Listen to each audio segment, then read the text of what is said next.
अजितदादा धनंजय मुंडेंना पाठीशी का घालतायत? मुंडेंच्या जवळच्या माणसाने भयावह कृत्य केलंय, त्यामुळे चौकशी होईपर्यंत नैतिकता म्हणून मुंडेंनी राजीनामा द्यावा. सुरेश धस मागणीवर ठाम. बीड प्रकरणी राज्यपाल हस्तक्षेप करणार, सर्वपक्षीय नेत्यांच्या भेटीनंतर दिलं आश्वासन.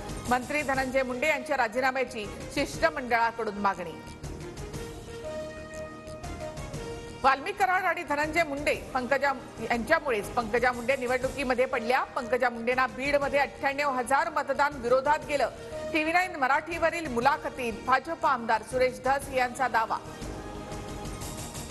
अजित पवारांकडे उद्या भेटीची वेळ मागितली. मराठवाड्यातील बुडालेल्या मल्टीस्टेट बाबत भेटणार. ग्राउंड रियालिटी अजितदादांना सांगणार, सुरेश धस यांची माहिती. अजितदादांसोबत मी अनेक वर्ष काम केलंय. त्या अधिकाऱ्याने माझ्या तोंडून अरे तुरेचा शब्द गेला. मी माझे शब्द परत घेतो. अजितदादांवरील टीकेनंतर सुरेश धस यांच्याकडून दिलगिरी व्यक्त.